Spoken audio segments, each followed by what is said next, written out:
অস্ট্রেলিয়ার বিপক্ষে দুটি টেস্টের জন্য বাংলাদেশ 15 সদস্যের স্কোয়াড ঘোষণা করেছে।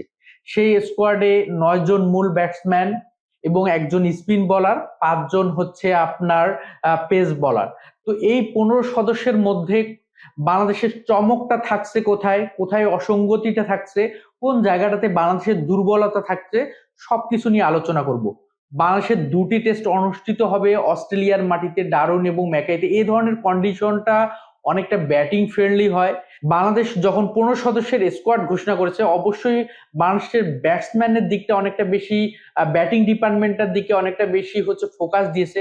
তো সবকিছু মিলে 9 জন ব্যাটসম্যান, সেখানে দুইজন হচ্ছে স্পিন অলরাউন্ডার, একজন একজন পেস অলরাউন্ডার, বাকি হচ্ছে মূল ব্যাটসম্যান হচ্ছে 7 জন এবং একজন স্পিন এবং 5 জন হচ্ছে পেস বলার। তো সবকিছু মিলে যে জায়গাটাতে সবচেয়ে বেশি অসঙ্গতি লেগেছে, সেটা যদি আমরা একটু দেখার চেষ্টা করি, তো সবচেয়ে অসঙ্গতির জায়গাটা হচ্ছে টপ অর্ডার 5 জন ব্যাটসম্যানের মধ্যে 5 জনে বাহাতি, যেটা অস্ট্রেলিয়া সহজেই সেই ক্যালকুলেশনটাতে, সেই প্ল্যানিংটাতে তারা সাকসেস হতে পারবে। বাহাতি বলারদের, ব্যাটসম্যানদের বিপক্ষে তারা কি ধরনের প্ল্যানিং অ্যাপ্লাই করবে, সেখানে কতটুকু সফলতা বের করে নিতে পারবে। যদি এখানে নতুন একজন মুখ, সর একটি টেস্ট খেলার অভিজ্ঞতা হারারেতে জিম্বাবুয়ের বিপক্ষে অমিত হাসান, রাইট হ্যান্ডেড একজন ব্যাটসম্যান এবং তিনি উইকেট কিপারের পাশাপাশি একজন মূল ব্যাটার। তো তাকে যখন 7 নাম্বার পজিশনে খেলানো হয়েছে লাস্ট টেস্ট ম্যাচটাতে জিম্বাবুয়ের বিপক্ষে, 2 ইনিংসে 29 রান, একটাতে 4, একটাতে হচ্ছে 25 বলে 25 রান, সেখানে নাগারাবা এবং হচ্ছে মুজরাবানির বলে আউট হয়ে যান। তো সেই যদি অমিত হাসানকে টপ অর্ডারে 3-4-এ নিয়ে আসা হয়, তাহলে হয়তো বা 5 জন বাহাতির মাঝখানে একজন ডানহাতি ব্যাটসম্যান ইনক্লুড হতে পারে। কিন্তু টপ অর্ডার 5 জন ব্যাটসম্যান প্রফেশনাল বাহাতি। এবং আমরা যদি আরেকটা দিক চিন্তা করি, লাস্ট টেস্ট সিরিজে বাংলাদেশের একজন দুর্দান্ত অলরাউন্ডার ছিল রবিউল ইসলাম, তাকে কোনো ধরনের তার সাথে ইনসাফ করা হয়নি বলতে গেলে। কারণ তাকে কোনো কারণ ছাড়াই এবার অস্ট্রেলিয়ার বিপক্ষে সিরিজে তাকে বাদ দেওয়া হয়েছে। এবং তিনি যদি বলা হয় যে লাস্ট 5টা এনসিএল ম্যাচে তিনি হচ্ছে 21 থেকে 22টা উইকেট নিয়েছিলেন, কেন তাকে না খেলিয়ে টেস্ট সিরিজের হচ্ছে টেস্ট স্কোয়াড থেকে বাদ দেওয়া হলো, সেটা নিয়ে অনেকটা প্রশ্ন থাকে। কারণ তাকে তো ম্যাচ খেলানোর সুযোগ দেওয়া হয়নি। যদি ম্যাচ খেলানোর সুযোগ দেওয়ার পরে তার পারফরমেন্সটা খারাপ মনে হতো বা তার পারফরমেন্সটা বের করতে না পারতো, তাহলে তাকে বাদ দেওয়ার একটা অপশন থাকতো। কিন্তু তাকে কোনো কারণ ছাড়াই বাদ দেওয়া হয়েছে। কেন বাদ দেওয়া হলো কোনো কারণ ব্যাখ্যা হয়নি টিম সিলেকশন প্যানেল থেকে। এবং আমরা যদি আরেকটু দেখার চেষ্টা করি, সবচেয়ে যে চমকের জায়গাটায় অস্ট্রেলিয়ার বিপক্ষে টেস্ট স্কোয়াডে, সেটা হচ্ছে 5.5 বছর পর টেস্ট স্কোয়াডে জায়গা করে নিয়েছেন সৌম্য সরকার। সৌম্য সরকারকে নিয়ে আলাদা কোনো কিছু বলার নেই।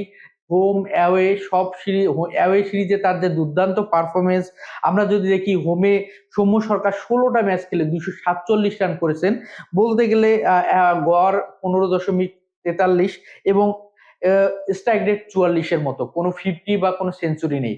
কিন্তু অ্যাওয়েতে সৌম্য সরকার দুর্দান্ত এবং দারুণভাবে ব্যাট ব্যাট তিনি চালিয়ে খেলতে পারেন, আক্রমণাত্মক ব্যাটিং করতে পারেন।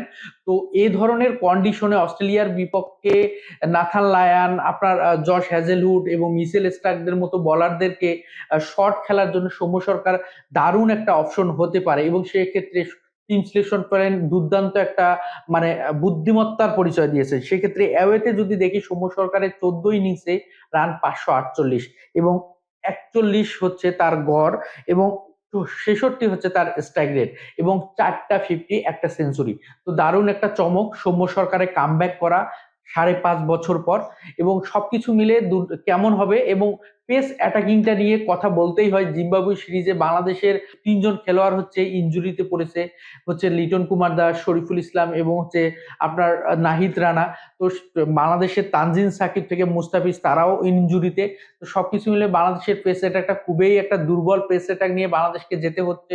সেখানে যারা খেলবে, মুশফিক হাসান এবং ইবাদত হোসেন, খালেদ হোসেন, হাসান মাহমুদ দুর্দান্ত হচ্ছে খেলতেছেন। লাস্ট হচ্ছে কাউন্টিতে কেন্টের হয়ে তিনি দারুণ পারফরমেন্স শো করতেছেন।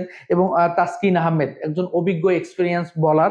এবং বলতে গেলে মুশফিক হাসান একজন তরুণ উদীয়মান একজন খেলোয়াড়। তো দারুণ কিছু করবেন মুশফিক, যদি সুযোগ পায় দলে তার সেরা পারফরমেন্সটা দিবেন। তবে অস্ট্রেলিয়ার বিপক্ষে বাংলাদেশের এই স্কোয়াডটা কেমন করবে, কেমন হবে, যতটা শক্তির জায়গা আবার অপরদিকে দুর্বলতার জায়গাটাও অনেক বেশি, তো সবকিছু মিলে কেমন একটা ব্যালেন্স টিম হয়েছে আপনার কাছে মনে হয়? মতামত দিয়ে জানাবেন।